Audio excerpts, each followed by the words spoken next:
Buongiorno, buongiorno, ben ritrovati con la prima edizione in questo venerdì 10 maggio che dà il via ufficiale alla 95esima adunata nazionale degli alpini, a un giorno di festa che vi racconteremo sia nella prima edizione di oggi che nei nostri telegiornali questa sera, e poi questa sera, ve lo ricordo, uno speciale alpini dalle 21 per raccontarvi le emozioni della prima giornata e poi successivamente domani, ma ve lo ricorderò meglio dopo, domani la lunga diretta a partire dalle 11 e per la seconda giornata, e poi domenica lo sfidamento delle penne nere. Giornata dunque degli alpini di festa, con Vicenza invasa da migliaia e migliaia di penne nere e non solo.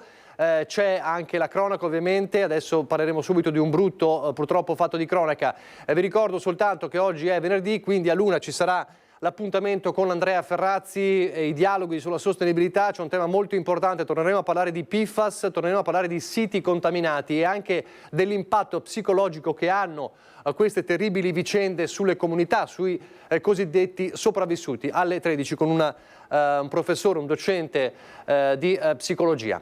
Allora, prima di tutto la cronaca prima di vedere gli alpini, perché c'è un'ultima ora che viene da Chioggia con un uomo che ha tentato di uccidere l'ex fidanzata a coltellate.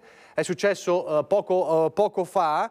E poi si è tolto la vita, una tragedia, l'ennesimo tragedia legata al tema dei femminicidi. L'ex fidanzata di circa 35 anni è stata colpita a coltellate dall'uomo che poi si è tolto la vita. Fortunatamente la donna non è in pericolo di vita, entrambi sarebbero dipendenti di Veritas. È successo questa mattina, poco fa, a Chioggia. Allora cercheremo di darvi ulteriori informazioni nel corso di questa prima edizione. È davvero una notizia di poco fa. Purtroppo l'ennesimo dramma che si consuma all'interno della nostra comunità e che vede ancora una volta obiettivo una donna che viene appunto colpita da un ex. In questo caso la donna sopravvissuta, fortunatamente. L'uomo invece si è tolto la vita subito dopo aver tentato di accoltellare questa ex fidanzata di 35 anni, entrambi a quanto sembra dipendenti di Veritas a Chioggia. Allora, torneremo su questo fra poco, come torneremo a parlare di cronache e purtroppo di altri drammi, in questo caso sulle strade. Prima però, lo dicevamo, al via la 95esima adunata nazionale degli alpini a Vicenza, un via ufficiale che ovviamente inizia con l'alzabandiera, è iniziata con l'alzabandiera in Piazza dei Signori. Partiamo da qui, riviviamo le emozioni di questa mattina e poi ci colleghiamo con i nostri inviati. Vediamo.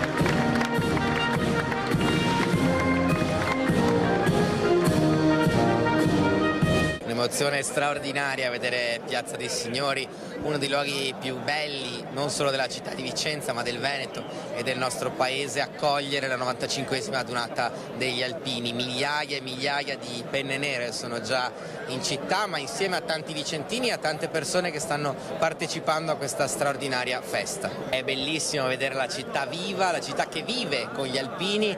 È davvero un momento magico per la città di Vicenza. Saranno 3 grandi giornate. Siamo certi che Vicenza saprà accogliere al meglio gli alpini e davvero sarà una delle adunate più belle di sempre.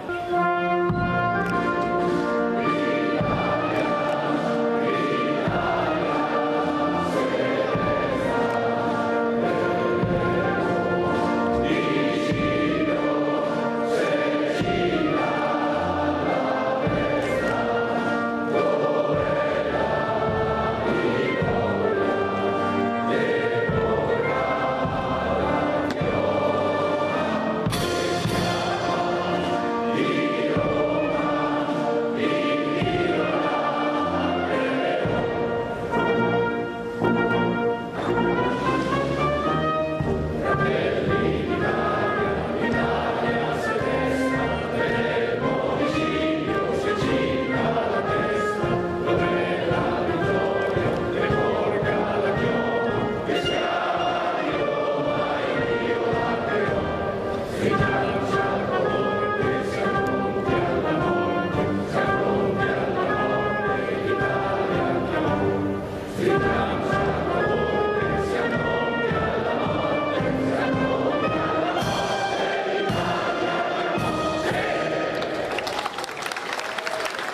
Emozioni come sempre, ecco, anche se sono cerimonie che noi ripetiamo da sempre, l'alzabandiera, quindi l'onore alla nostra patria, alla nostra identità, l'onore e il saluto ai nostri caduti, coloro che hanno sacrificato la vita per la nostra patria e per la nostra realtà. Ecco, credo siano quei momenti che fanno quello che i nostri veci hanno voluto mettere sulla colonna mozza dell'Ortigara, per non dimenticare. Noi siamo qui per non dimenticare.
Le emozioni dunque dell'avvio ufficiale della 95esima Dunata Nazionale degli Alpini, subito da Lucio Zanato e Nicoletta Rizzetto. Buongiorno Lucio. Buongiorno Nicola, buongiorno ai telespettatori di Antena 3, mi trovo diciamo nella piccola Treviso all'interno della città di Vicenza, perché qui l'accampamento è tutto di trevigiani. Cominciamo velocemente con gli amici, gli alpini di Conegliano, perché? Perché loro stanno già facendo i sopralluoghi. Perché li ho fermati? Perché dobbiamo sapere che 2025 Triveneta degli alpini sarà proprio a Conegliano, vero? Certo, la Triveneta è a Conegliano, noi abbiamo già costituito il comitato di lavoro, il gruppo di lavoro.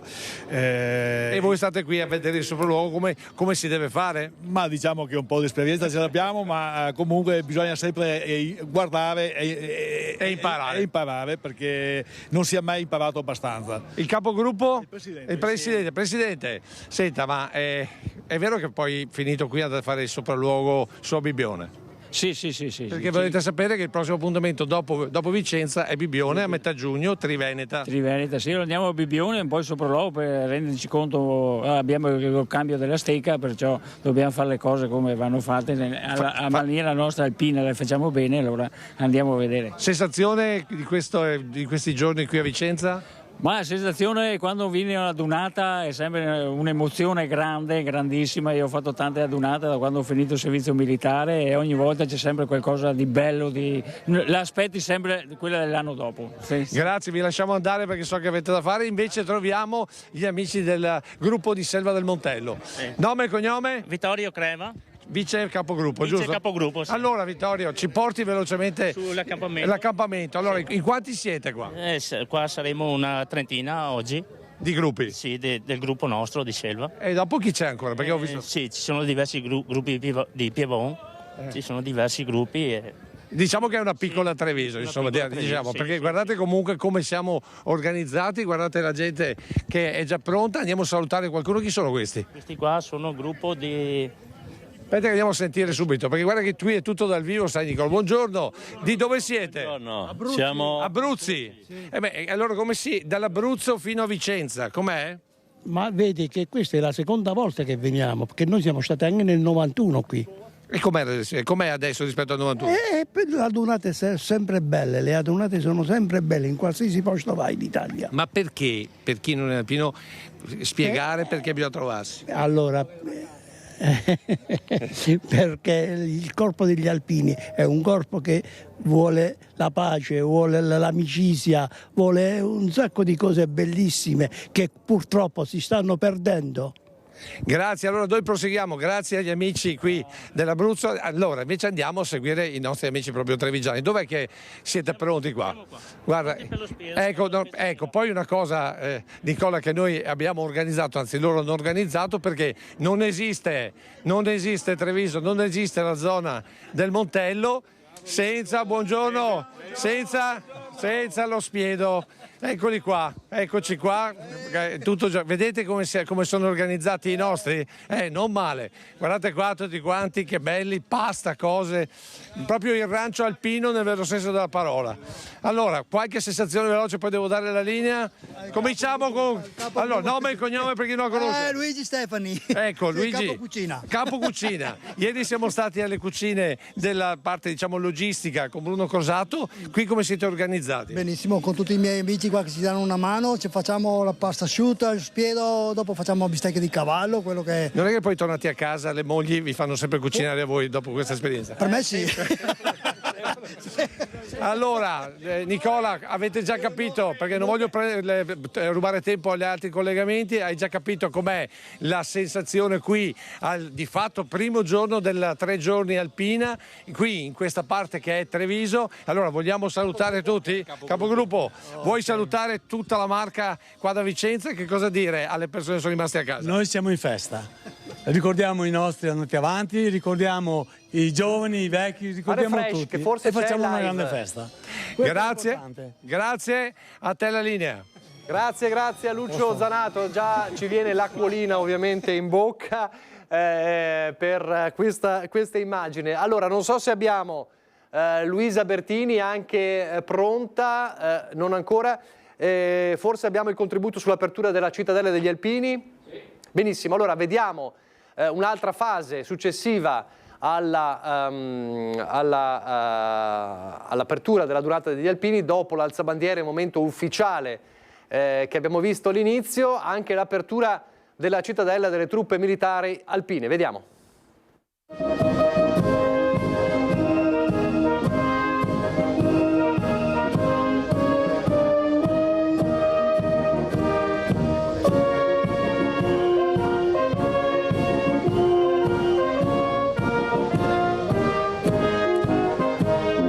Splendida città, bellissima giornata e poi una giornata speciale perché oggi abbiamo iniziato la 95esima adunata nazionale degli alpini e oggi qui iniziamo anche con la parte specifica degli alpini in servizio e quindi parliamo di cittadella e vediamo che cos'è la cittadella.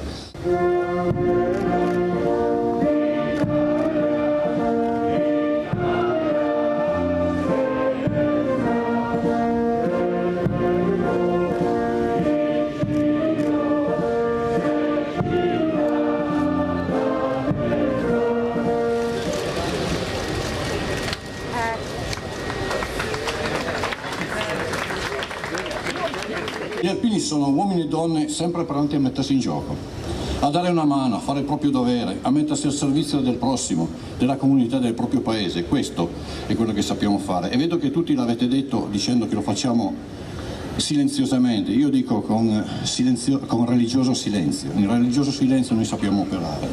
Il motto è il sogno di pace degli alpini. Non è un controsenso, perché tutti continuano a dire chi ha le armi non fa pace, no? Chi ha le armi assicura la pace, garantisce la pace. Non poteva esserci, come mi ha ricordato chi mi ha scritto queste 2 righe, un motto più calzante, perché la pacificazione è da sempre l'obiettivo che guida ogni passo, soprattutto degli alpini in armi, che è un obiettivo che con profondo senso del dovere ognuno di noi si impegna quotidianamente a garantire, anche perché teniamo fede a un giuramento. Il giuramento lo facciamo sulla Costituzione, la Costituzione ha un articolo molto chiaro che parla di questo aspetto. Indipendentemente da quello che è l'aspetto, diciamo, del primo comma dell'articolo 11, che potrebbe essere, spero di non usare la terminologia sbagliata, romantico, sicuramente nella seconda parte ci sono i capisaldi per dire sì, voi dovete contribuire alla sicurezza del Paese internamente ed esternamente. Sì, dovete andare sicuramente all'interno di coalizioni, di organizzazioni di pacificazione o comunque di stabilizzazione di aree di crisi. Questo è importante, quindi non è un controsenso questo motto. Dunque, l'inaugurazione anche della cittadella delle penne nere. Siamo con Luisa Bertini. Buongiorno Luisa. Sì, buongiorno a te, buongiorno ai nostri telespettatori. Io mi trovo a Campomarzo perché nel servizio che abbiamo appena sentito è stata inaugurata la cittadella che si compone da 2 parti. La cittadella dedicata a tutti quelli che sono i mezzi delle truppe alpine dell'esercito e l'altra parte è quella dedicata alla protezione civile ANA, che è quella dove ci troviamo adesso, la cui inaugurazione c'è stata proprio pochi minuti fa con il taglio del nastro. Cittadella, diciamo, in questa sezione dove mi trovo io ora dell'ANA Protezione Civile, che è suddivisa in diversi settori in base alla competenza. Prima siamo passati davanti al settore relativo ai sommozzatori, poi c'è quello relativo alle emergenze come ad esempio le alluvioni, quindi ricordo che anche i volontari di Protezione Civile sono stati molto attivi qui a Vicenza nelle alluvioni tra febbraio e marzo. Io adesso invece mi trovo insieme al caposquadra Thomas Chiarello, caposquadra dell'antincendio boschivo dell'ANA Vicenza. Perché? Perché in realtà tanti di questi spazi sono dedicati anche ai bambini affinché si avvicinano a quella che è l'attività di volontariato. Cosa possiamo vedere qua dietro noi? Buongiorno a tutti. Intanto abbiamo disposto un po' di attrezzature come in un attacco vero all'incendio. Abbiamo simpaticamente riprodotto un elicottero col suo Bambi nel pescaggio dell'acqua per andare a spegnere l'incendio. Dietro abbiamo allestito un piccolo fuocarello per giocare e con un modulo simile a questo i bambini spengono l'incendio. L'incendio non esiste, è una macchina del fumo con delle... È una simulazione, diciamo, per farli giocare, e gli regaliamo un adesivo col nostro stemma. Ecco, quindi tanti bambini sono anche attesi, tante le attrezzature che potranno vedere, e ovviamente noi vi porteremo poi ad esplorare di angolo in angolo quello che è diciamo il sommerso, il nascosto, quello che non si vede immediatamente ma che rappresenta la grossa parte del volontariato ANA Protezione Civile. Per il momento restituisco la linea allo studio. Grazie a Luisa Bertini. Fra poco vedremo anche Vanessa Bazzato sul Ponte degli Alpini a Bassano. Ci sono tante storie che accompagnano questa 95esima adunata nazionale degli Alpini, e quella che Lucio Zanato vi racconta nel prossimo servizio testimonia come nell'animo delle penne nere sia inciso profondamente il principio che nella vita, come in marcia, non si lascia mai indietro nessuno. Il protagonista di questa storia è un cagnolino, guardate. L'ho trovato al bidone dell'immondizia, l'avevano buttato, stava lui e la sorellina che era già morta. L'ho preso, l'ho portato a casa, l'ho salvato e è venuto sempre con me. Questa è la storia di Bin, il volpino alpino che a Vicenza vive la sua 18ª adunata. Bin ha 21 anni, che per un umano corrisponderebbe ad ultracentenario. Vecchio, tanto vecchio che non riesce più a camminare, ma continua a vivere sicuramente anche per il grande amore che dà e riceve dal suo alpino. È un figlio, meglio di un figlio. Ci ho parlato la sera e lui mi capiva. E mi capisce pure mo', perché sente che lo tengo io, insomma. Una vita insieme, fatta di immagini come questa, con un giovane Bin col suo cappellino alpino. È rimasto vicino a me fino alle 5 della mattina. Arcangelo lo porta sempre con sé su questa carrozzina attrezzata con tutto. Dall'acqua al cibo, ai panni per i bisogni, non c'è giorno che questo alpino non si prenda cura del suo compagno a quattro zampe, in un legame forte che continuerà fino alla fine, vivendo insieme giorno per giorno. Il veterinario mi ha detto vai tranquillo perché l'ha visitato. Ha detto non c'ha i dolori, non c'ha la febbre, c'ha il cuore come un leone, si sta consumando giorno per giorno. E tu gli stai sempre vicino? Fino all'ultimo respiro sta con me. Perché come sempre non si lascia mai indietro nessuno. Bravo. Perché è questo ciò che ci deve lasciare la storia di Bin ed Arcangelo, che poi è lo spirito alpino che accompagna per la vita chi ha affrontato per servizio militare le lunghe, faticose e dolorose marce in montagna. C'era sempre chi non riusciva ad andare più avanti e allora gli altri si caricavano il suo zaino. Poi c'era chi lo sorreggeva fino alla prossima sosta, dove pensare come arrivare tutti assieme al campo in caserma, che per Arcangelo e il volpino Bin sarà sicuramente il paradiso degli alpini.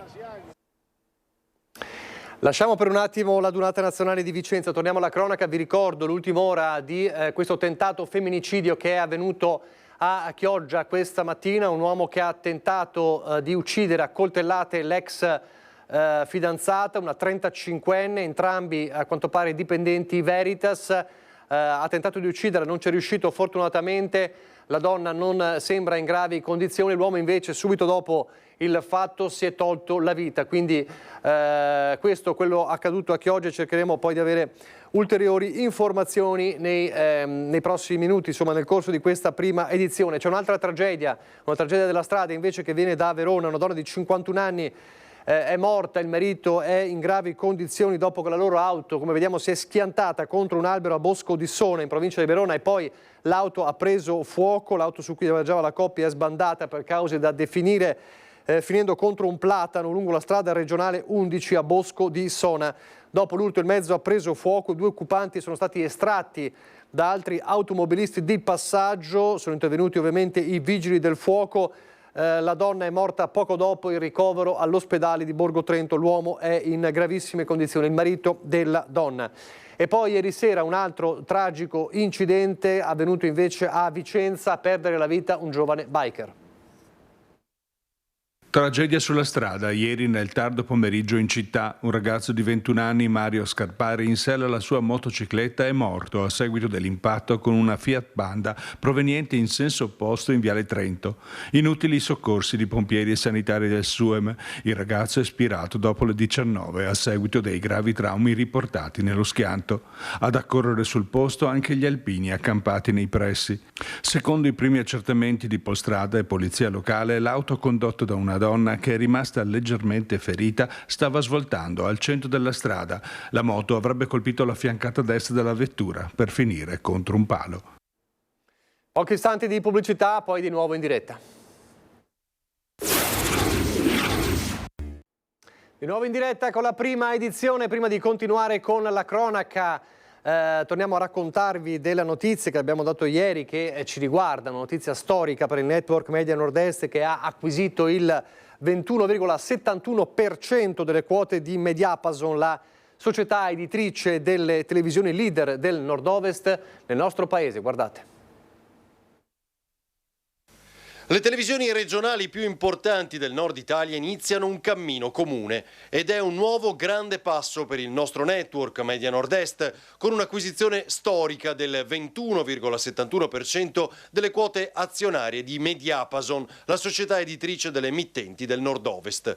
Sempre più grandi, con una mossa strategica nel panorama dell'emittenza locale italiana, Media Nord-Est allarga i suoi confini e consolida il proprio radicamento nei territori sulla spinta di una riconosciuta qualità della propria informazione locale. Oggi, dunque, alle 5 emittenti del nostro gruppo, Antena 3, Rete Veneta, Tele Nord-Est, Tele 4 e TV 12, si affianca l'offerta integrata nell'intero Nord Italia. Ci siamo da Torino a Trieste, con la partecipazione ora nelle storiche TV leader a Nord-Ovest, come Tele Lombardia e Antena 3, oltre a Top Calcio, Milan Now e Videogruppo. Un totale di quasi 2.300.000 contatti giornalieri certificati Auditel. Un'operazione condotta in piena sintonia tra le due aziende, coscienti del fatto di tracciare una via mai percorsa nel panorama televisivo. Il lavoro quotidiano di Media Nord-Est, con 107 dipendenti, di cui 43 giornalisti, si affianca dunque a quello dello staff di Mediapason, 121 dipendenti, di cui 42 giornalisti, per un unico panorama di informazione dai territori che consolida la propria leadership assoluta anche negli approfondimenti sportivi di rilievo nazionale. Mentre cresce la competizione e l'offerta televisiva, anche con player mondiali, noi aumentiamo ascolti e gradimento, diventando sempre più grandi, sempre al fianco di chi ci sceglie ogni giorno. Dunque una nuova prestigiosa e pionieristica acquisizione per il gruppo Media Nord-Est. Sentiamo le parole dell'ingegner Filippo Iannakopoulos.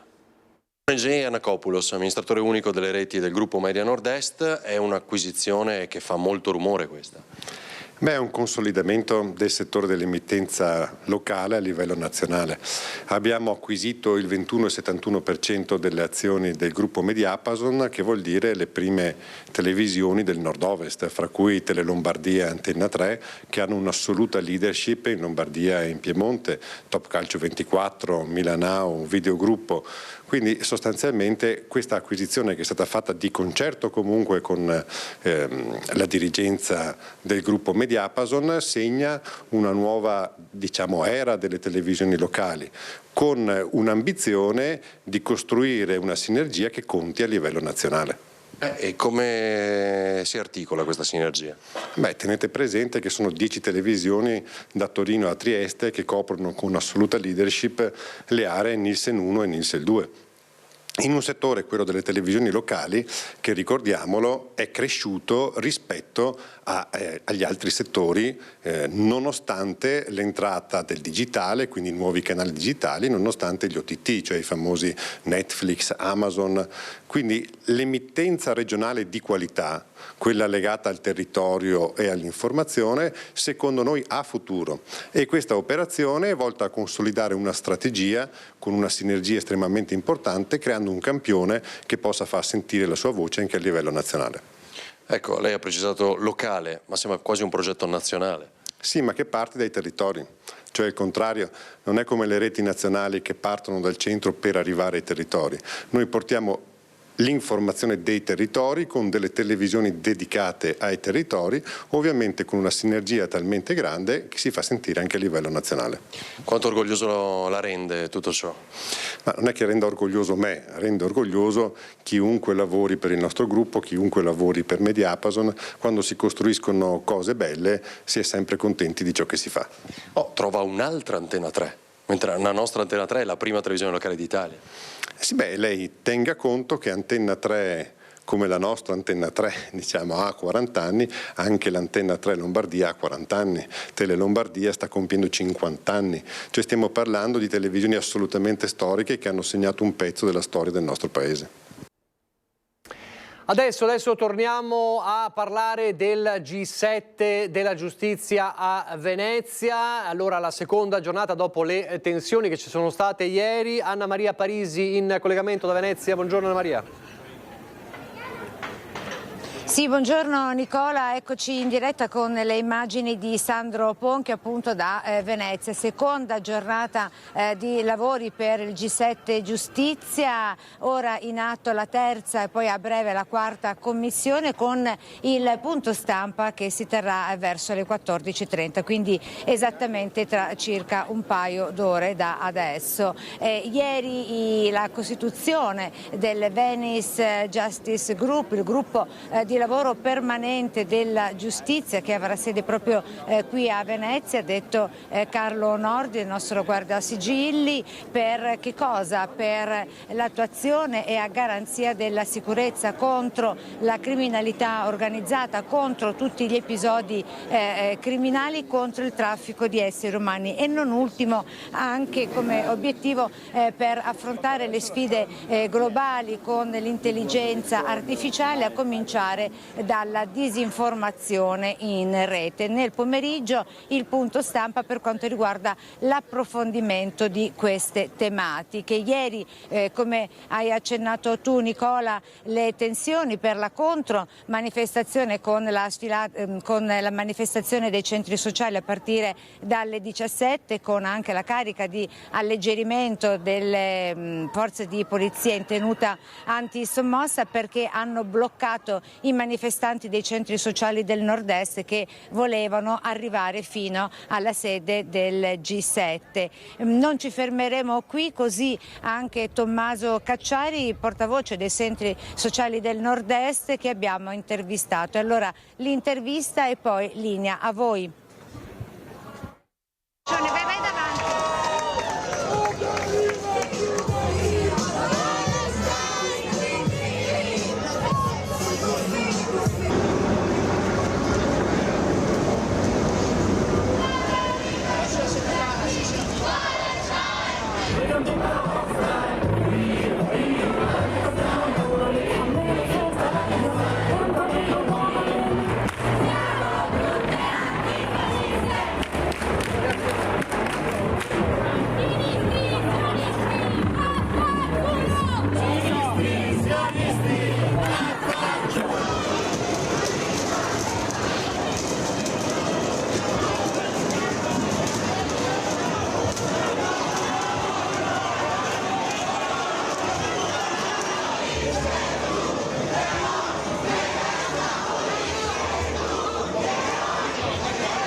Ci hanno fermato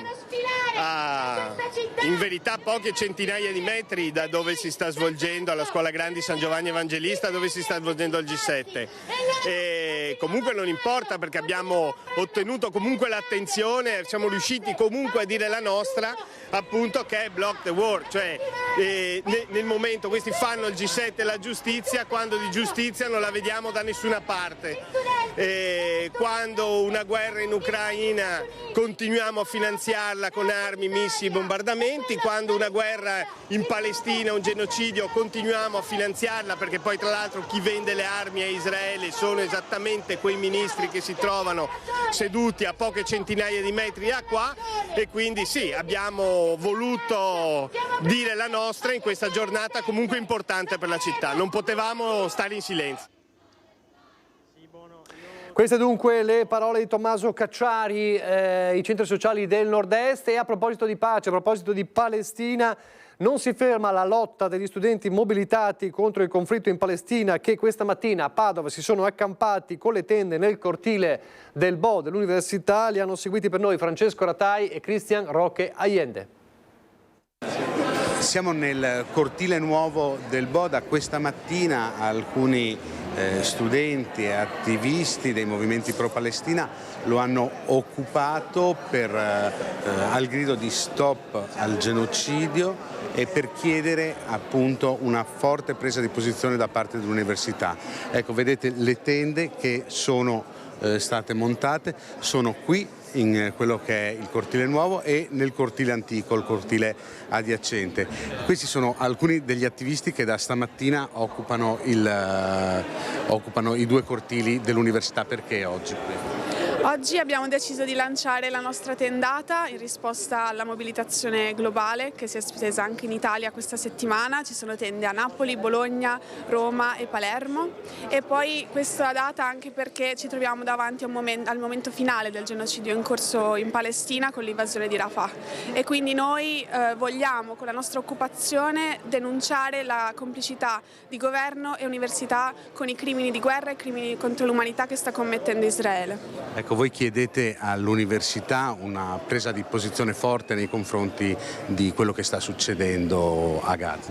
Non lo chiediamo da adesso, negli scorsi senati accademici l'unica risposta della rettrice e dei senatori accademici è stata la repressione, il manganello, la militarizzazione totale di questo palazzo, che oggi però ci siamo ripresi nel controllo di quello che deve essere il discorso all'interno dell'università, che deve preoccuparsi di quello che sta succedendo a Gaza, perché ne va della dignità di un popolo intero, ne va della resistenza di un popolo intero che va supportato supportata in tutte le maniere, noi lo vogliamo fare attraverso il boicottaggio accademico e su questo la rettrice deve rispondere a noi come studenti e a tutta la cittadinanza, anche rispetto a quello che è l'utilizzo costante della polizia all'interno dell'università. Ecco, fino a quando vi fermerete?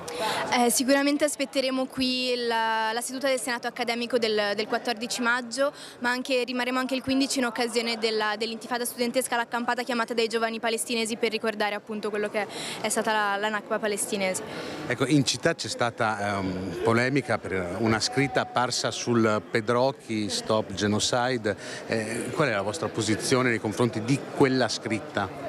Ma pensiamo che debba destare scandalo il numero di morti in questo momento in Palestina più che una scritta su un muro. Sia importantissimo in questo momento cercare di porre l'attenzione il più possibile su quello che sta avvenendo a Rafah e quello che sta avvenendo da mesi e anni al popolo palestinese. Rispetto alle scritte sul muro riteniamo che le istituzioni appunto dovrebbero preoccuparsi di altro. Ecco, questa è la posizione degli attivisti e degli studenti dell'Università di Padova.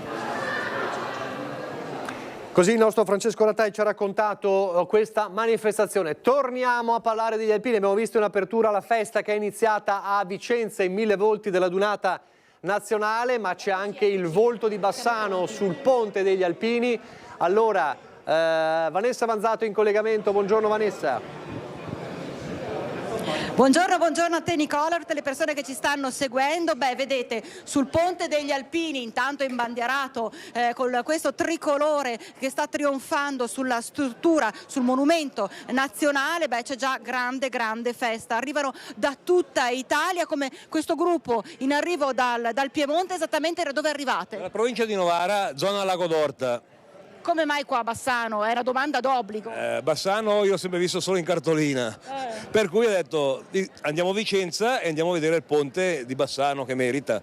E quindi con i miei amici siamo venuti qua, che loro erano già stati, Franco... Durante il raduno che c'era stato a Bassano. La Dunata del 2008, la grande Dunata a Bassano del Grappa degli Alpini del 2008. Lui c'era. E lui. Io c'ero. Lei c'era. Sì. Ecco, dopo vi sentiamo un po' tutti dopo. Insomma, che cosa vuol dire camminare, passeggiare su questo ponte, soprattutto a ridosso di questo grande momento che è per voi la Dunata Nazionale degli Alpini? E rivivere certi momenti di storia e di emozione.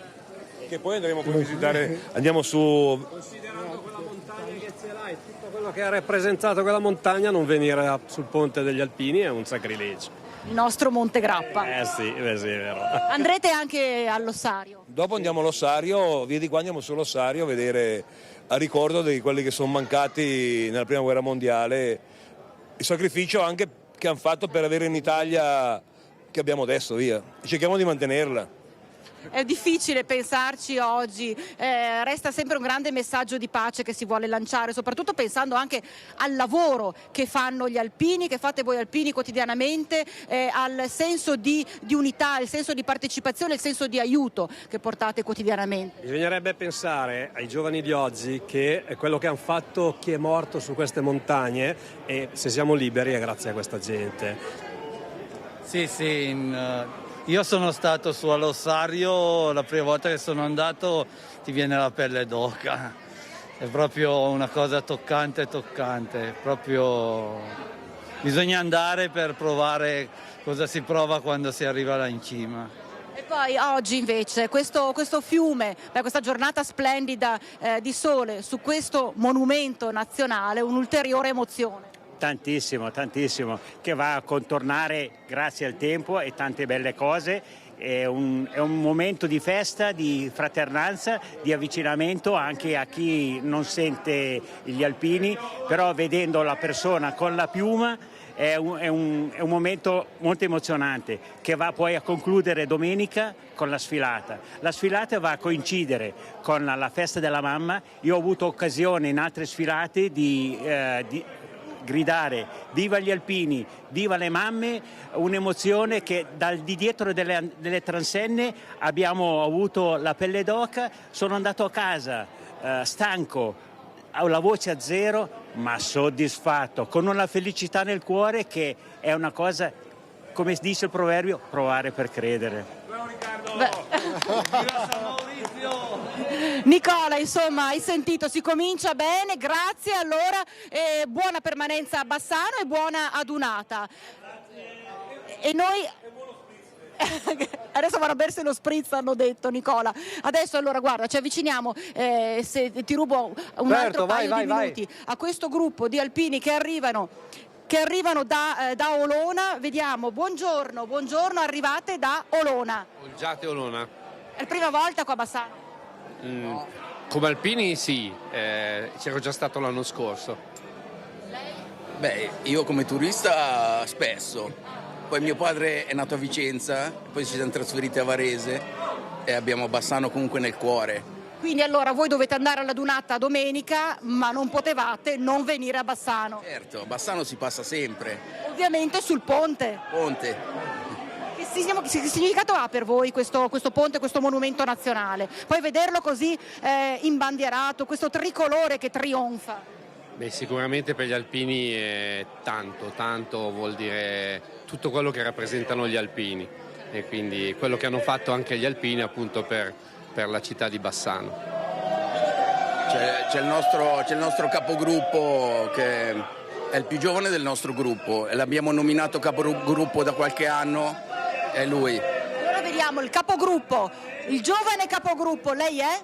Stefano, capogruppo degli Alpini del Giatelona, piacere. E avete fatto tappa rigorosa sul Ponte Vecchio, sul Monumento Nazionale. Prima siamo andati al Sacrario sul Monte Grappa perché prima bisogna ricordare chi è andato avanti, chi ha seminato tanto per noi, per l'Italia, e se noi siamo grandi lo dobbiamo a questi ragazzi che tanti anni fa hanno lottato per difendere la nostra bandiera, la nostra patria, la nostra millenaria civiltà cristiana. Quindi la prima cosa è ricordare chi ha reso grande il nostro corpo. Poi è vero, faremo 2 giorni di festa, ma nel contempo sappiamo tutti che gli alpini comunque sono sempre i primi a dare una mano proprio alla nostra nazione. Quindi saranno questi 3 giorni di grande festa e che culmineranno domenica con la sfilata alla 95esima Donata Nazionale a Vicenza. Però si vuole lanciare anche un forte messaggio soprattutto alle giovani generazioni. Certo che comunque noi come Associazione Nazionale Alpini siamo sempre primi a livello di volontariato, ci diamo da fare a 360 gradi su tutti i fronti. È giusto che le nuove generazioni capiscano il sacrificio dei nostri nonni per dare una mano e un supporto per dare sempre più una mano a questa nostra nazione, che comunque una mano bisogna sempre darla, c'è questo spirito di nazionalità, cioè di appartenenza a un qualcosa, al nostro tricolore, che secondo me va proprio coltivato nei ragazzi del giorno d'oggi, perché secondo me potremmo recuperare tanti bei giovani e portarli sulla dritta strada per poter valorizzare ancora di più sia la gioventù ma nello stesso tempo il nostro territorio e la nostra nazione, che è una grande nazione, questo è poco ma sicuro. Beh Nicola, hai sentito, insomma c'è tanto entusiasmo, c'è voglia di divertirsi sì, ma c'è anche tanta voglia di lanciare un forte messaggio di solidarietà e partecipazione. Adesso molto probabilmente le persone, gli alpini stanno andando a mangiare, di conseguenza il ponte è leggermente più svuotato rispetto alla mattinata. Io al momento ti ricedo la linea. Grazie a Vanessa Banzato e Renzo Rigon. C'è però un neo in questa giornata di grande affluenza, come sempre, ma ancora di più oggi sul Ponte Vecchio a Bassano per la Dunata Nazionale degli Alpini. Manca infatti la corrente ai locali della zona. Lavori in corso, via la luce per tutta la mattina. Insomma, non è stata una buona mattinata per i negozianti. Sentiamo Alex Giuliano che ha raccolto un po' il loro disagio. Che fossero giorni elettrici questi per Bassano, per il territorio, lo si sapeva, sono i giorni della 95esima Dunata Nazionale degli Alpini. Il Ponte Vecchio è invaso da penne nere, eppure in numerose attività commerciali di Angarano, proprio all'imbocco del ponte, questa mattina è stata staccata la corrente. Locali storici che hanno dovuto abbassare, o meglio tenere chiuse le serrande perché sono stati previsti dei lavori di manutenzione, lavori che hanno messo in grossa difficoltà non solo i commercianti ma gli stessi turisti, gli stessi alpini che hanno guardato con stupore e perplessità i locali con le luci spente e con le serrande abbassate in quello che sarebbe dovuto essere un giorno di grande festa. E come potete vedere in via Angarano, proprio all'imbocco del Ponte Vecchio, gli alpini sfilano davanti ai negozi senza corrente come questo. Guardate la situazione in questo locale storico di Bassano. È quello che noi ci siamo domandati anche 4 giorni fa, come tu ben vedi, ci avevano avvisato. Perché... Seguiamo il titolare dell'attività, vedete qui c'è l'avviso. Abbiamo avvisato, però pensavamo che a diverse telefonate il giorno oggi è un giorno impegnativo perché è il venerdì della dunata, come vedete siamo, non dico invasi, ma calorosamente gli alpini vengono, ci tolgono, speriamo, sono partiti alle 8:15, qui c'è scritto sino alle 15, ma spero che verso mezzogiorno ce la diano, perché come vedete non si può lavorare. E voi da dove venite? Veniamo noi, da Milano. Da Segrate, qui da Milano, passate sul ponte e trovate i locali con la corrente staccata, insomma non è proprio... E non va bene per niente. È un peccato. È un peccato, certo. Siamo venuti apposta per questa festa. Non è un modo romantico di accogliere gli alpini questo a lume di candela, ma un disagio. Sapevate che avrebbero staccato la corrente, però verrebbe da dire proprio oggi. Allora, siamo stati informati nella giornata di martedì che questo venerdì saremmo rimasti senza corrente per mezza giornata. Abbiamo subito provato a contattare sia l'Enel sia qualcuno che magari potesse intercedere per spostare, quindi posticipare di almeno 3-4 giorni, giusto perché sapendo essere il weekend della dunata degli alpini non volevamo essere, fra virgolette, un po' penalizzati da questa mancanza, però purtroppo non abbiamo ricevuto l'ascolto. È un peccato. Diciamo che siamo stati duramente penalizzati, anche perché comunque vedere un negozio al buio non dà un bel esempio. Si poteva scegliere una giornata diversa. Abbiamo chiesto, dicono che hanno mandato due squadre di lavoro, cercano di fare il più presto possibile. Certo che si poteva scegliere una giornata diversa secondo me, ma insomma così, non so cosa fare. Adesso speriamo di aprire oggi pomeriggio o al più presto. È comunque un danno ed è un peccato anche. È un peccato sì, perché sembra che facciano apposta.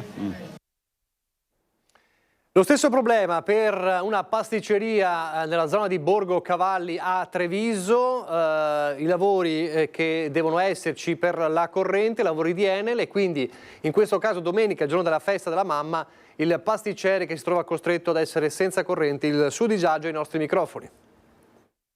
La festa della mamma è una festa importante, è la quarta dell'anno, cioè saperlo 4-5 giorni prima è un po' troppo poco. Senza elettricità proprio nella domenica della festa della mamma, per la storica pasticceria Francia di Borgo Cavalli, i volantini gialli appesi dappertutto da E-Distribuzione sono stati un fulmine a ciel sereno. In tutta l'area tra Borgo Cavalli, Borgo Mazzini e vie limitrofe l'energia elettrica verrà interrotta dalle 8:30 alle 14:30, praticamente impossibile lavorare.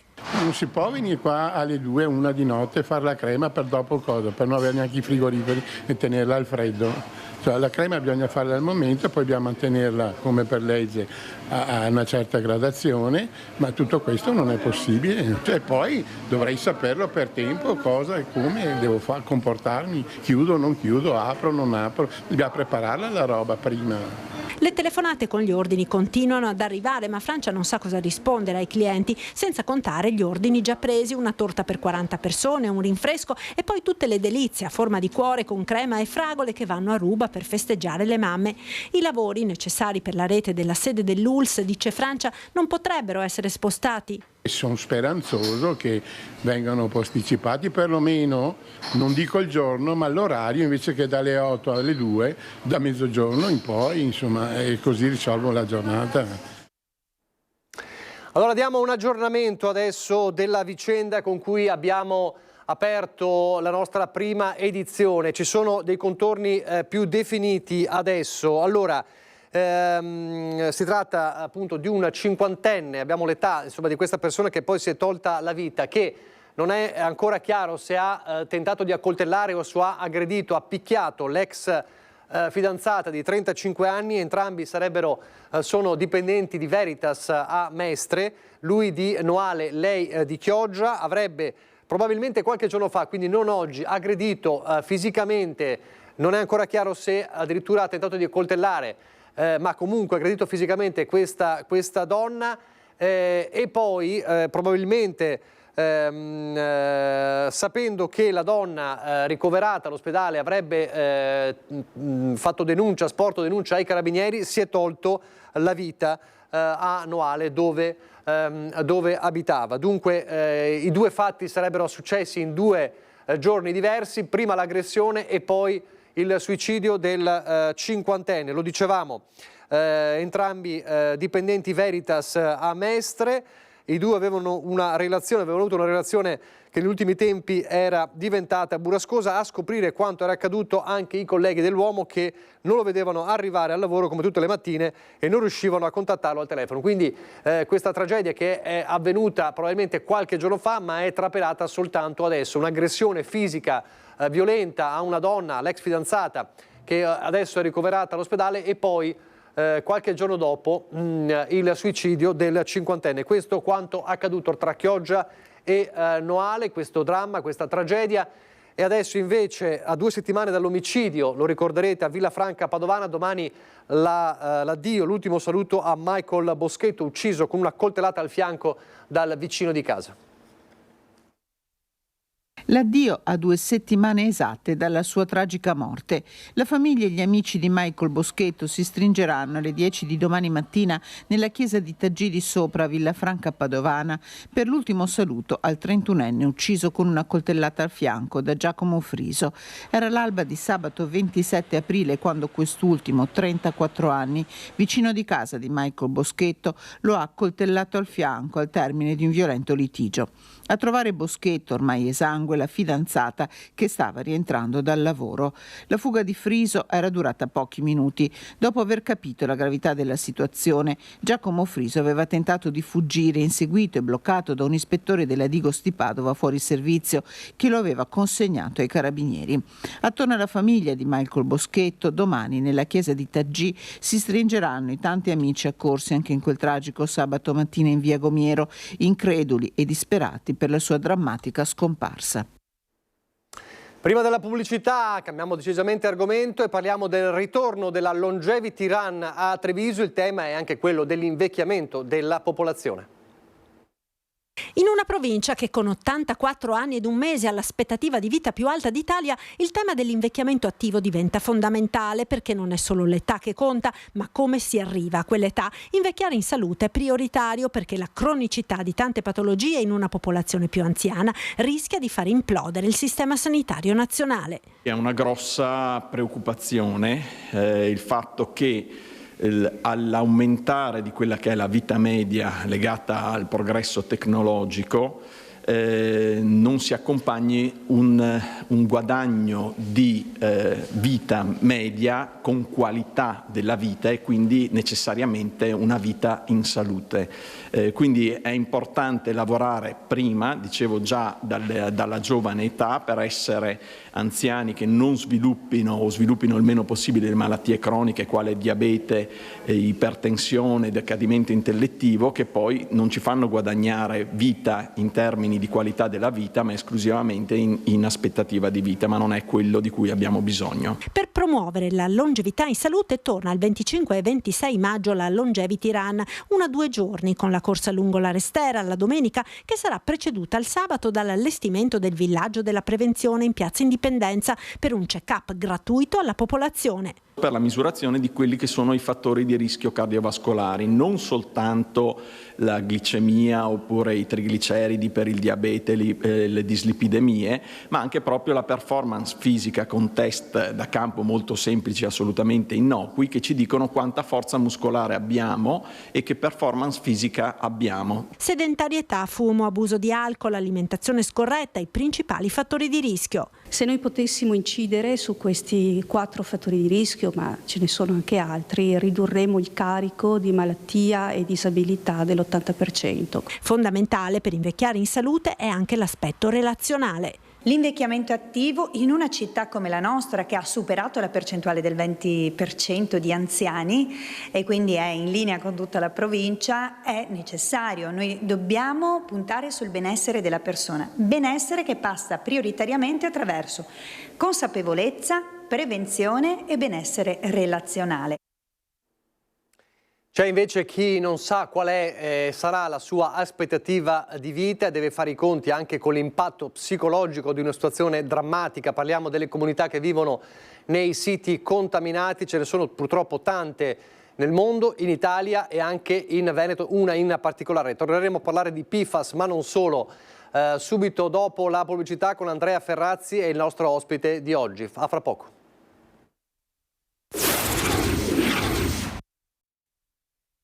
Quasi 4.000 morti in più in 34 anni nell'area rossa causati da PFAS, è quanto emerge da uno studio di un gruppo di ricercatori dell'Università di Padova pubblicato sulla rivista scientifica Environment Health, che ha rilevato l'impatto devastante della contaminazione da PFAS sulla mortalità della popolazione che risiede nei comuni veneti più colpiti, che si trovano nell'area tra le province di Vicenza, Padova e Verona. A renderlo noto il gruppo delle mamme No PFAS. Nel 2013 in Veneto è stata scoperta la vasta contaminazione delle acque che ha interessato 30 comuni delle 3 province, dove i PFAS sono stati rilevati in concentrazioni preoccupanti nelle acque superficiali, sotterranee e potabili, avvelenando circa 350.000 persone. La ricerca condotta dal professor Annibale Biggeri insieme al suo team dell'Università di Padova, in collaborazione con il Registro Tumori dell'Emilia-Romagna, il Servizio Statistico dell'Istituto Superiore di Sanità e con il contributo di Citizen Science del gruppo Mamme No PFAS, evidenzia che dal 1985 al 2018 si è registrato un eccesso di oltre 3.800 morti rispetto all'atteso, una morte in più ogni 3 giorni. In particolare, per la prima volta è stata dimostrata un'associazione causale tra l'esposizione al PFAS e il rischio elevato di morte per malattie cardiovascolari. Secondo lo studio, inoltre, ad essere maggiormente colpiti sono stati i giovani. Allora, siamo rientrati in studio, è venerdì, quindi è lo spazio sui dialoghi sulla sostenibilità. Allora, lo dicevamo prima, torniamo a parlare di PFAS, torniamo a parlare di siti contaminati e l'impatto che hanno sulle nostre comunità, anche l'impatto psicologico che non è assolutamente da sottovalutare. Dunque, siamo alle 13.04, quindi siamo leggermente in ritardo, ma non importa. Andrea Ferrazzi, buongiorno. Buongiorno a lei, buongiorno a tutti. In collegamento via Skype un ospite molto importante che ci aiuta a fare il focus sulla questione dell'impatto psicologico. Buongiorno professor Marco Gonella. Buongiorno e grazie per l'invito, buongiorno ai telespettatori. Allora, abbiamo semplificato poi il sottopancia, come si suol dire, ma lei è dirigente psicologo presso una struttura complessa di psicologia aziendale dell'azienda sanitaria locale Città di Torino e fra l'altro professore a contratto presso la scuola di specializzazione in psicologia clinica dell'Università degli Studi di Torino, perché c'è un'altra vicenda, 3.000 morti per amianto a Casale Monferrato, così come c'è questa vicenda terribile dei PFAS in Veneto. I tanti sono i casi. Allora fra poco vengo da lei perché cerchiamo di capire qual è l'impatto e come si può curare l'impatto psicologico sulle comunità dei cosiddetti sopravvissuti. Torniamo però a parlare di PFAS. La mia è una domanda retorica: c'è un grave inquinamento in Veneto, Ferrazzi? No, non grave, gravissimo inquinamento in Veneto. Il capo, diciamo, della struttura delle Nazioni Unite e l'alto commissario delle Nazioni Unite, quando è venuto in Veneto a studiare la questioncella, l'ha definito il più grande inquinamento ambientale nella storia d'Europa. Cioè, stiamo parlando di un inquinamento di queste sostanze PFAS che ha comportato, diciamo, sicuramente 350.000 persone che hanno ingerito queste sostanze che dal punto di vista sanitario sono assolutamente pericolose. La notizia che avete appena dato in questo servizio giornalistico, che mi pare riprese il lancio che avete già fatto alcuni giorni fa, racconta di uno studio condotto dall'Università di Padova secondo il quale c'è stato un numero di morti superiore all'attese di 4.000 persone nell'area rossa. Siamo in presenza di un impatto assolutamente clamoroso, d'altro canto è pur vero che proprio in queste settimane, in questi mesi, presso il Tribunale di Vicenza, la Corte d'Assise di Vicenza, è in corso un processo con le accuse nei confronti dell'azienda Miteni che ha prodotto queste sostanze, una joint venture appunto tra Mitsubishi e Eni, di avvelenamento, disastro ambientale e anche poi reati di carattere fallimentare. Ecco, ne abbiamo parlato proprio giusto lo scorso anno, dando anche un po' un quadro della situazione in quel momento. È stata fatta, perché poi si è parlato, no, nel corso dei mesi della cosiddetta bonifica di questi siti, che sono più di uno. È stata fatta questa benedetta bonifica? No, non è stata fatta alcuna bonifica. Tra l'altro è risaputo che le cosiddette barriere idrauliche che avrebbero dovuto bloccare l'afflusso, il deflusso di queste sostanze a valle non riescono a farlo e il terreno continua, diciamo, a versare e nelle acque di superficie e soprattutto ancora più grave nelle acque di profondità questa sostanza. E l'unica cosa che sicuramente è stata fatta è stata quella da parte dell'azienda di impacchettare i macchinari per la produzione di questi PFAS e di venderle a una società, sa in che paese? No. In India, e sa come si chiama questa società indiana, tradotto in italiano? Viva la Vita. Quindi i macchinari sono lì adesso? I macchinari sono stati venduti sia a questa società indiana. Peraltro io ho avuto modo di approfondire molto attentamente la questione perché da vicepresidente della Commissione parlamentare d'inchiesta sulle ecomafie ho seguito appunto l'indagine compiuta, ho fatto anche, diciamo, un interrogatorio ai proprietari e quindi sono cose risapute e tra l'altro sono cose agli atti e anche conosciute a livello di media, insomma. Ecco, sono impatti, abbiamo visto, noi abbiamo raccontato in questi mesi, in questi anni, le mamme PFAS, le mamme che si sono preoccupate, hanno creato i gruppi, l'impatto è fortissimo sulle comunità. Allora, prima di vedere qual è un precedente storico, purtroppo diremmo, negli Stati Uniti, di quello che è successo con la Miteni, vorrei coinvolgere il professor Gonella. Allora, lei fa parte di un'equipe che per esempio si è preso cura della situazione di quanto accaduto a Casale Monferrato. Qui parliamo di amianto in questo caso, ma partendo dall'assunto di base, come può essere successo per i PFAS come per l'amianto, cosa accade da un punto di vista psicologico nelle comunità che si trovano in quei siti contaminati, soprattutto se per esempio come a Casale Monferrato si tratta di situazioni che nascono da realtà che sono anche la maggiore risorsa economica per quelle comunità. C'è un contrasto anche psicologico forte. Cosa accade? Qual è l'impatto? Ecco, quanto messo in evidenza, insomma, dal gruppo di ricerca, valutazione psicologica e presa in carico globale della persona affetta da mesotelioma, diretto dalla professoressa Antonella Granieri e dai suoi collaboratori, tra cui la dottoressa Isabella Franzoi, si è visto come le persone si vergognano, si sentono in colpa. Questo può provocare in loro ansia, depressione, disturbo post-traumatico. Ma perché si sentono in colpa? Si sentono in colpa perché si sentono complici di chi ha compiuto la strage, perché la fabbrica, l'azienda, nel caso di Casale, ha contribuito al benessere del territorio. E cosa succede in questi casi? Che le persone, i cittadini, possono ricorrere a meccanismi inconsci di negazione. Mi spiego meglio per chi ci segue da casa, cioè fare come se l'amianto non esistesse, non fosse nelle case, nelle tettoie delle loro proprietà, e questi meccanismi psicologici possono rallentare, ostacolare le operazioni di bonifica, ed è per questo che vi sono grato di essere qui e ringrazio Andrea Ferrazzi per aver accettato l'invito a tenere una lezione magistrale a Torino alla scuola di specializzazione in psicologia clinica proprio la prossima settimana, per pensare insieme a come psicologia clinica e comportamenti di sostenibilità ambientale possono intrecciarsi. Ecco, tengo a precisare in ultimo che c'è anche un altro modo, oltre a questo della negazione, di reagire a un trauma ambientale, perché di strage ambientale e di trauma si parla, I cittadini si riuniscono, sindacati e associazioni lottano in tribunale contro chi ha commesso l'omicidio di comunità. Questa reazione a Casale Monferrato ha contribuito al buon esito del processo Eternit e quindi al riconoscimento del danno. Senza un riconoscimento del danno non sarebbe stato possibile avviare operazioni di bonifica e anche operazioni di cura.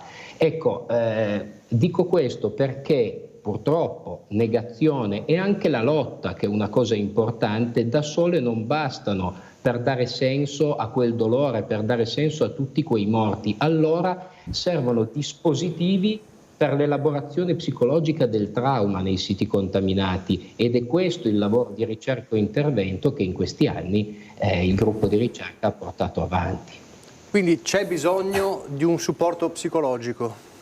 C'è bisogno assolutamente, ci sono queste sostanze invisibili killer che continuano, no, ad esserci. Certamente nel caso, tra l'altro il caso dell'Eternit, come ha scritto benissimo anche Marco Gonella nelle sue ricerche, nelle sue applicazioni poi nel territorio, e non è che sia finita qui la strage, no? Perché poi sappiamo che in quel caso lì l'Eternit comporta poi delle malattie che possono anche manifestarsi dopo 30 anni. Ma allo stesso modo nei PFAS,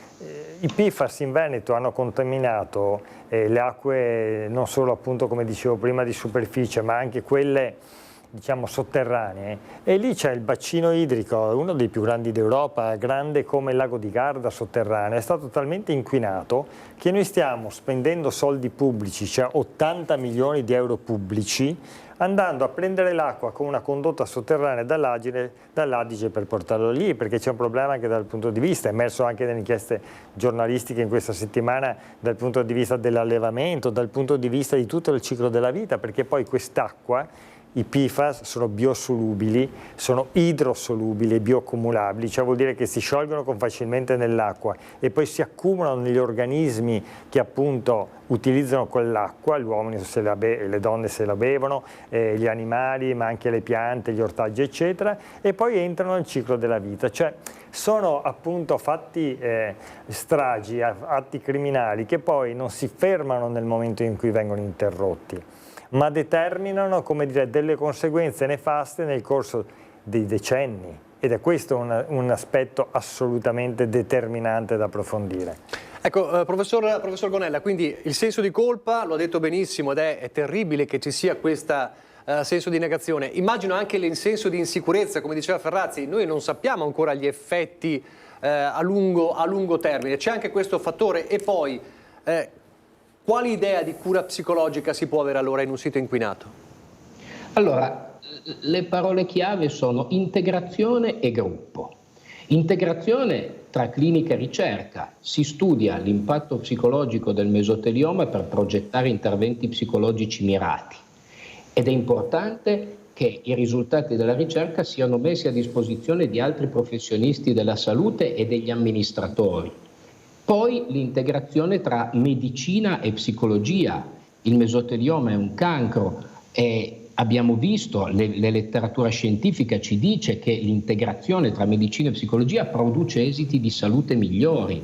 E si è lavorato molto con la dottoressa Federica Grosso, oncologa e responsabile della struttura del mesotelioma di Alessandria, proprio su questo. E nel nostro modello di cura è importante che quando viene comunicata una diagnosi così delicata sia presente lo psicologo clinico. Infine l'integrazione tra psicologia e cittadinanza. La cura psicologica va estesa anche a chi vive in un sito contaminato, non è affetto da mesotelioma, ma come ci stiamo dicendo è a rischio di contrarlo, di ammalarsi o di vedere ammalare i suoi cari. Allora, e perché il gruppo? La seconda parola chiave, perché il mesotelioma è un problema sociale, occorre dare alla comunità intera l'opportunità di elaborare il trauma, di comprendere le cause, di esprimere quei vissuti di colpa e di vergogna che ci sono connessi.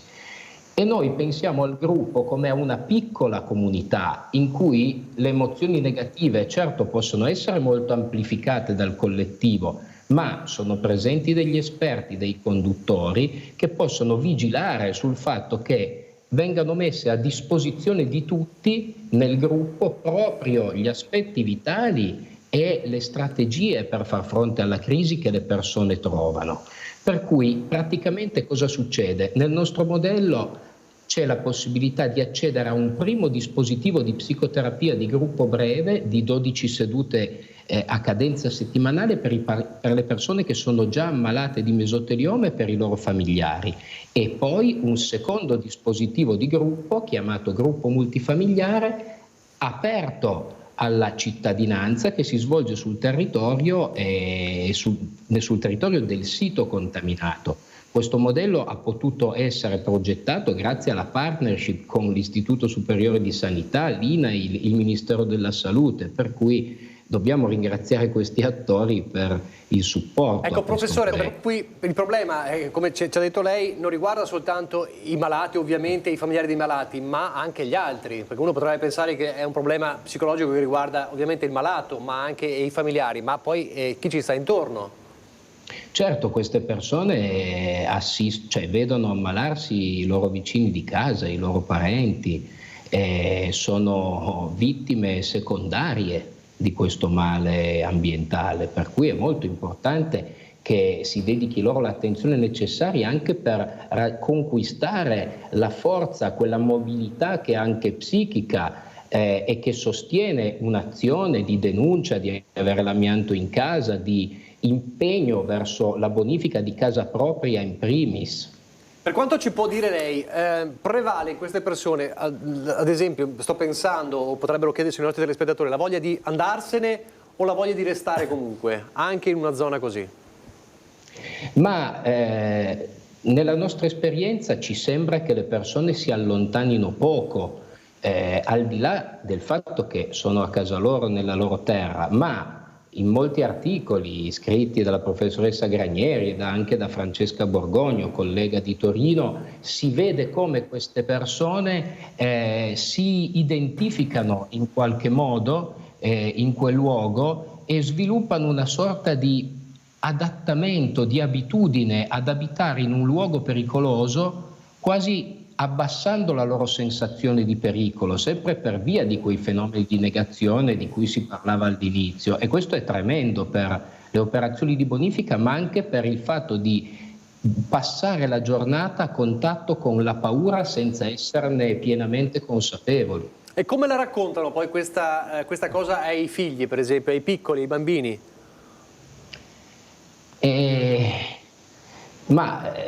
Per quello che riguarda, se stiamo alle cose che ci siamo detti fin qui, è possibile che se ne parli poco, e che se ne parli poco anche in persone che hanno contratto direttamente il mesotelioma, avendo prova evidente di questa catastrofe ambientale. Purtroppo la negazione si trasferisce, così come i traumi psichici, tra le generazioni, non in maniera uguale tra le generazioni, ma scie, tracce di questi sentimenti possono passare. Per questo è così importante occuparsene e per questo è così contenitivo non farlo da soli. Sarebbe troppo pesante e impattante a volte a livello individuale contattare la potenza di queste emozioni. Nella nostra esperienza il gruppo fornisce un contenimento umano mediato da conduttori esperti proprio per depotenziare queste emozioni così importanti e avviare un'elaborazione che consenta l'elaborazione del lutto, dell'essere lì e magari faccia prendere decisioni sulla propria vita. Ferrazzi, Casale Monferrato, i PFAS, ce ne sono tantissimi di casi, c'è un precedente, tra virgolette, illustre negli Stati Uniti, qual è?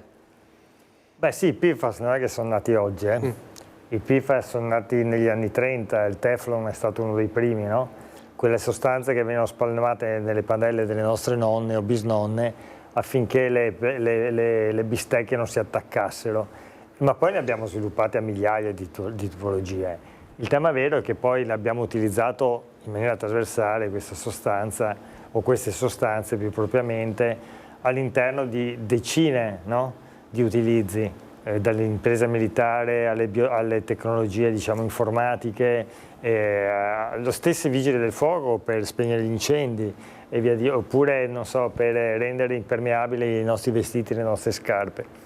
I PFAS purtroppo hanno livelli di concentrazione altissimi in alcuni luoghi, come appunto la zona rossa del Veneto, ma poi sono distribuiti in tutto il mondo, li hanno trovati ovunque i PFAS, li hanno trovati anche nei poli, e li hanno trovati nei mari, cioè sono davvero ormai sostanze diffusissime. Sono sostanze diffusissime, ma sono sostanze che oltre, come dicevo prima, a essere idrosolubili e poi bioaccumulabili, ci si accumulano di volta in volta nel tuo corpo man mano che li assumi, poi sono anche a lentissimo decadimento, si dice, no? In inglese sono forever chemicals, cioè sostanze chimiche permanenti, infinite. E allora bisogna fare cosa? Bisogna eliminarne l'utilizzo, questa è la verità. Lei mi chiedeva negli Stati Uniti. Negli Stati Uniti negli anni 80-90 è scoppiato uno scandalo clamoroso, ripreso tra l'altro in un film molto interessante che si chiama Cattive Acque, anche molto ben fatto. Film che è nato da un'inchiesta del New York Times che ha fatto un approfondimento proprio sulla questione. È nato soprattutto dal fatto che un avvocato, Billot, a un certo punto si è reso conto che le cose non tornavano e la DuPont, che era questa grandissima azienda multinazionale della chimica, aveva inquinato e devastato un territorio e soprattutto contaminato centinaia di migliaia di statunitensi. A quel punto, come succede negli Stati Uniti, è partita una class action, cioè un'azione collettiva di risarcimento di danni colossale, ha messo in ginocchio dal punto di vista economico la stessa DuPont, ma soprattutto poi ha dato l'avvio al blocco della produzione di queste sostanze negli Stati Uniti. È interessante vedere per esempio che uno degli avvocati che a livello governativo aveva combattuto contro i PFAS è stato messo poi da Biden nell'ultima amministrazione a capo dell'Agenzia per l'Ambiente degli Stati Uniti. E Biden ha citato la lotta e l'azzeramento dei PFAS all'interno del discorso di insediamento da Presidente degli Stati Uniti di circa 4 anni fa. Cosa è avvenuto? È avvenuto però che mentre appunto alcune aziende statunitensi tipo la 3M non potevano più produrre queste sostanze anche per le limitazioni della legge, ma anche per l'opinione pubblica che non accettava più questo, in altre parti del mondo si continuava la produzione. Billot stesso è venuto a testimoniare nel processo alcuni mesi fa a Vicenza dicendo che lui sa, e quindi sono agli atti queste dichiarazioni riportate anche dalla stampa e dai media, che mentre la 3M chiudeva la produzione di PFAS, la Miteni si metteva a disposizione per aumentare la propria produzione. L'ipotesi investigativa, ora vedremo, questa questione sarà lasciata naturalmente alla magistratura, è che si sapesse che queste sostanze erano pericolose per la salute e per l'ambiente. È in corso un processo, vediamo cosa succede. Di sicuro però è una questione gravissima e da affrontare in ogni modo. Quindi lei mi sta dicendo insomma che per un problema che viene individuato resta comunque una porta aperta per questo tipo di aziende, per queste realtà? Ma guarda, è successo che dagli Stati Uniti sono state spostate, una volta che gli Stati Uniti hanno capito che non si potevano più produrre lì, li hanno spostati in Italia. Noi cosa abbiamo fatto? Dall'Italia, come dicevo prima, li abbiamo spostati in India, ma sa, poi l'inquinamento è inquinamento globale, non è che tu dividi con una linea l'inquinamento tra un continente o da uno stato all'altro, poi ti tornano comunque a casa tua. La verità poi è, vede, che come dicevo prima queste sostanze sono state utilizzate in moltissimi settori dell'industria, ma ci sono alternative. Imprese importanti che utilizzavano queste sostanze per impermeabilizzare anche le proprie scarpe, per esempio, gli indumenti o produrre tessuti di questo tipo, e poi hanno attraverso la ricerca alternativa trovato dei materiali che hanno lo stesso effetto positivo senza avere delle ricadute negative, cioè bisogna investire. Chi pensa che l'ambiente sia nemico dell'economia dice una sciocchezza. Ormai è chiaro al mondo che l'ambiente e l'economia devono andare avanti di pari passo, naturalmente rispettando la dignità e la salute della persona. Lei sa che noi abbiamo fatto una battaglia in Parlamento e abbiamo inserito all'interno della Costituzione all'articolo 9 che la Repubblica tutela l'ambiente, gli ecosistemi e la biodiversità nell'interesse delle future generazioni. E nell'articolo 41, quello delle libertà economiche, abbiamo sostenuto, come i padri costituenti naturalmente, che la libera intrapresa economica è garantita dalla Costituzione, ci mancherebbe, ma come i padri costituenti abbiamo scritto che non è un diritto assoluto, perché questa non può creare danno, abbiamo aggiunto, alla salute e all'ambiente. La nostra salute non è un bene commerciabile, è un valore assoluto, è il mondo dell'economia che deve rispettarlo. La ricerca comunque è fondamentale, perché solo con la ricerca si possono trovare questi sistemi alternativi. La ricerca è fondamentale, affinché la ricerca si muova in quella direzione bisogna lavorare sulle questioni delle norme, delle leggi, e bisogna lavorare anche sull'opinione pubblica. La consapevolezza dell'opinione pubblica è essenziale.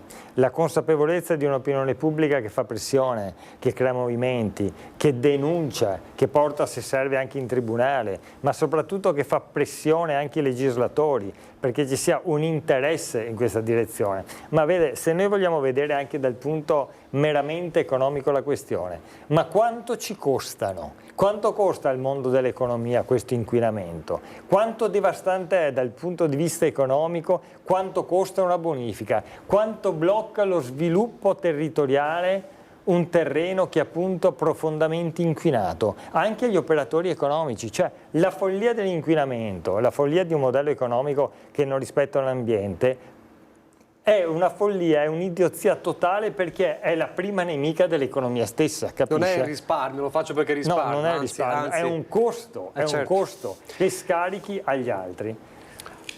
La ricerca e poi avere un sistema sanitario forte, perché un sistema sanitario forte consente di avere equip di persone specializzate come il professor Gonella e la sua squadra e tante squadre di psicologi per venire poi in aiuto di queste persone. Allora, torno da lei, professore.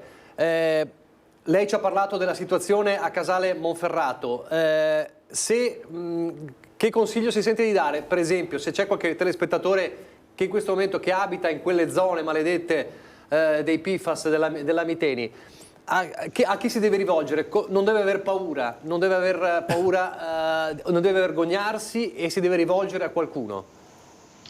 È difficile dire di non aver paura, di non vergognarsi, perché purtroppo queste sono emozioni che le persone sentono.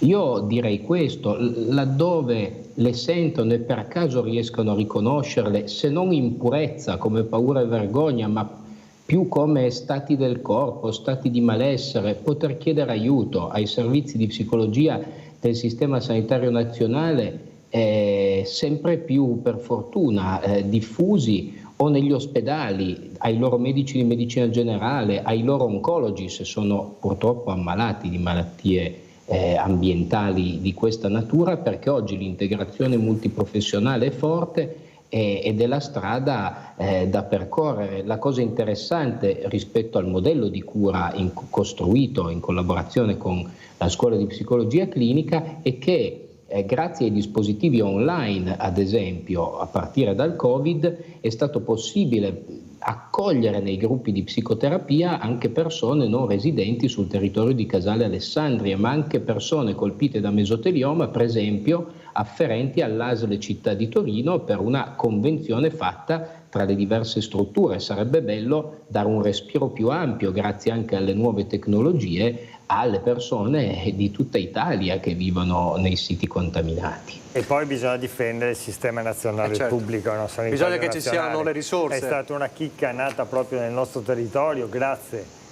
a una grande ministra della Repubblica, la prima ministra donna Tina Anselmi. Questo è un sistema che va difeso, va efficientato, bisogna investire, deve lavorare a livello di integrazione territoriale. Questa è una battaglia di civiltà nella quale noi dobbiamo tutti muoverci. Allora, non abbiate paura di aver paura, non abbiate paura di chiedere aiuto. Questo è uno dei messaggi che vediamo oggi. L'ambiente non è un nemico, non è un nemico economico, serve un sistema sanitario forte. Non abbiate paura di chiedere aiuto se vi sentite a disagio in questo tipo di situazioni e in generale. Ringrazio il professor Marco Gonella per il suo prezioso lavoro e anche per il suo prezioso contributo. Grazie, professore. Grazie a voi. Allora, proprio perché lei la settimana prossima, diceva il professor Gonella, sarà a Torino per questa Lectio Magistralis, la settimana prossima la puntata dei dialoghi sulla sostenibilità si prende una settimana di pausa, torniamo il 24 maggio con...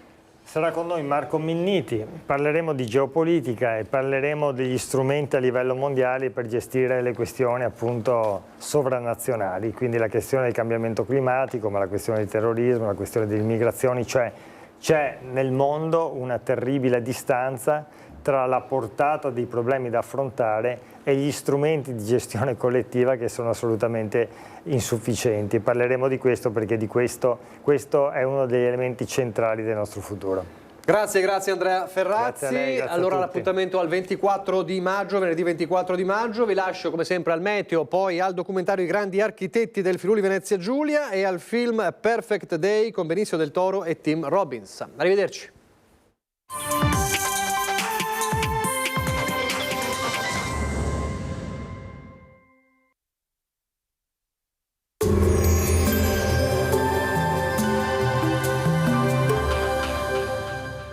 Salvadori Agricoltura, piante, giardino, animali, orto, casa. Ci trovi a Lancenigo di Villorba, a pochi metri dall'uscita Treviso Nord. Benvenuti al meteo. L'alta pressione torna sull'Italia, bel tempo e clima primaverile protagonisti nel weekend.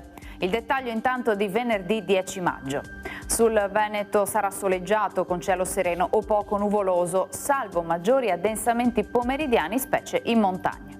Temperature stazionarie minime tra 11 e 14 gradi, massime comprese tra 22 e 25 gradi. Ci spostiamo ora sul Friuli Venezia Giulia.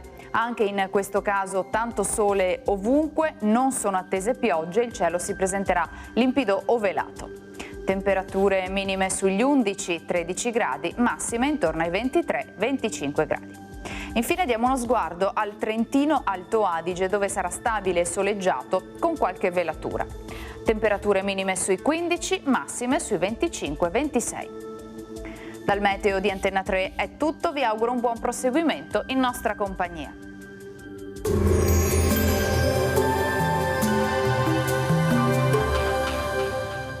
Salvadori Agricoltura. Scopri il negozio completamente rinnovato. Da 70 anni ogni cliente è parte della famiglia.